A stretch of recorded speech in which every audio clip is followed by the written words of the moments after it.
नमस्कार दोस्तों, कैसे हैं आप सब। आपको और अपने इष्ट को नमन करते हुए आपके सफल और सुखद जीवन की कामना करते हुए वीडियो को प्रारंभ करते हैं।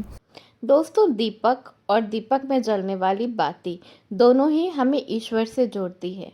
भले ही हम रोज सुबह उठकर कोई पूजा नहीं करें, शाम को कोई पूजा नहीं करें, कोई मंत्र नहीं करें, जाप नहीं करें, ईश्वर के सामने केवल दीपक जला देने से ही हमारा मन प्रसन्न हो जाता है। हमें ऐसा लगता है कि हमारी पूजा संपूर्ण हो गई और हम ईश्वर से जुड़ गए। जी हाँ, दीपक ही वो है जो माध्यम है जो कि हमें ईश्वर से जोड़ता है। दीपक की बाती का कभी तेज हो जाना, कभी धीमा हो जाना, कभी गिर जाना, कभी बुझ जाना या कभी किसी की आकृति ले लेना, जैसे कि शंख या त्रिशूल, हमें बहुत तरह के संकेत देता है। तो आज मैं आपको बताऊंगी कि दीपक की पूरी जली हुई बाती, आधी जली हुई बाती, दीपक की बाती का फूल जल जाना या किसी की आकृति ले लेना हमें क्या संकेत देता है। तो चलिए फटाफट वीडियो को प्रारंभ कर लेते हैं। लेकिन उससे पहले अगर आपने मेरे चैनल को अभी तक सब्सक्राइब नहीं किया है तो प्लीज़ इसे सब्सक्राइब कर लीजिएगा, दोस्तों में शेयर कर दीजिएगा और लाइक ज़रूर कर दीजिएगा अगर वीडियो पसंद आए। तो दीपक जो होता है वो हमारे और हमारे ईश्वर के बीच का माध्यम होता है। जब दीपक की लौ अचानक तेज हो जाती है और हम देखते हैं कि अचानक ही जलते जलते दीपक की लौ तेज हो गई, तो वो इस बात का संकेत होता है कि हमारे अंदर की जो पॉजिटिव एनर्जी है वो ईश्वर से जुड़ रही है और हमारी जो भी पूजा पाठ हमने की है या जो प्रार्थना हमने की है वो ईश्वर स्वीकार कर लेते हैं। इसी तरह दीपक की बाती जलते जलते अगर कोई आकार ले लेती है, कोई आकृति ले लेती है, जैसे कि शंख या त्रिशूल, तो इसे बहुत ही शुभ संकेत माना जाता है। और ऐसी मान्यता है कि अगर आपके साथ ऐसी घटना हो रही है या बार बार होती है तो ईश्वर स्वयं आपके घर पधारे हैं और आपकी ज़िंदगी में अब किसी तरह की कोई कमी नहीं रहेगी। आपके घर से हर तरह की नेगेटिविटी दूर हो जाएगी। वहीं अगर आपकी बाती, दीपक की बाती, आप दिया जलाते हैं, लंबी बाती लगाते हैं या फूल वाली बाती लगाते हैं और वो जब जल जाती है और वो किसी फूल का आकार ले लेती है तो इसे भी बहुत ही शुभ संकेत माना जाता है। ऐसी मान्यता है कि ऐसा होने पर ईश्वर आपकी पूजा को स्वीकार कर रहे हैं और अब आपकी ज़िंदगी से हर तरह के संकटों का अंत होने वाला है। इसी तरह अगर आपकी बाती पूरी जल जाती है तो ऐसा माना जाता है कि ईश्वर ने आपकी पूजा स्वीकार कर ली। कई बार हम देखते हैं कि हम अपना दिया जलाते हैं और पूजा कर रहे होते हैं या पूजा कर चुके होते हैं, उसके थोड़ी देर बाद देखते हैं कि वो जो दिया होता है, जो बत्ती होती है, वो पूरी की पूरी जल के ख़त्म हो चुकी होती है, वो राख बन जाती है। ऐसा होना बहुत ही शुभ संकेत होता है। अगर आपके घर में रोज़ ऐसा होता है तो आपका घर हर तरह की नेगेटिविटी से दूर है और जो भी पूजा प्रार्थना आप कर रहे हैं वो आपके इष्ट तक, आपके देव तक पहुंच रहा है, ऐसा शास्त्रों में बताया गया है। वहीं अगर बाती पूरी तरह से नहीं जलती या पूजा करते करते बुझ जाती है तो इसे शुभ संकेत नहीं माना जाता। अगर आपके साथ ऐसा होता है तो आपको या तो दिया बदल देना चाहिए, आपको बाती बदल देना चाहिए और उसे दोबारा से जला देना चाहिए। वहीं बात की जाए कि अगर आपके घर में बहुत सारी ऐसी बिना जली हुई बातियाँ इकट्ठी हो गई हैं तो वो बहुत ज़्यादा नेगेटिव एनर्जी देती हैं।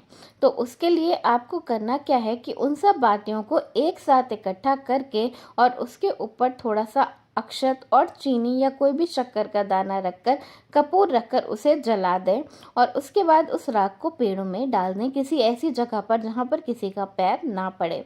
और अगर इतना आप नहीं कर सकते तो उस पूरी बत्ती को किसी प्लांट के नीचे दबा दें। ऐसा करने से भी जो नेगेटिव एनर्जीज होती हैं वो दब जाती हैं। दीपक वो सबसे आसान माध्यम है जो कि हमें ईश्वर से जोड़ता है, इसलिए कुछ बहुत ही महत्वपूर्ण बातें हैं दीपक और बाती के बारे में जो कि हर किसी को ज़रूर पता होनी चाहिए। जैसे कि जब आप बत्ती लगाते हैं तो एक गोल बत्ती होती है और एक लंबी बत्ती होती है। तो गोल बत्ती जब आप भौतिक सुखों की इच्छा करते हैं, जैसे कि विष्णु भगवान की पूजा करते हैं, माता लक्ष्मी की पूजा करते हैं, तो आपको गोल बत्ती लगानी चाहिए। लेकिन जब आप पितृदेव के लिए दिया जला रहे हों या भगवान शंकर के लिए दिया जला रहे हों, योग के लिए दिया जला रहे हों, तो आपको लंबी बत्ती लगानी चाहिए। आपकी हर तरह की मनोकामना पूर्ण होती है और इसी तरह की बत्ती को देव स्वीकार करते हैं। इसी तरह शास्त्रों में बताया गया है कि दीपक को कभी भी धरती पे रख के जमीन पे रख के नहीं जलाना चाहिए। घी का दीपक जलाना अत्यंत शुभ माना जाता है। अगर आपके पास घी ना हो तो आप तेल का भी दिया जला सकते हैं, तिल के तेल का दिया जला सकते हैं। सरसों के तेल का दिया केवल शनिदेव के लिए या पीपल के वृक्ष में ही जलाया जाता है या पितरों के लिए भी जलाया जाता है।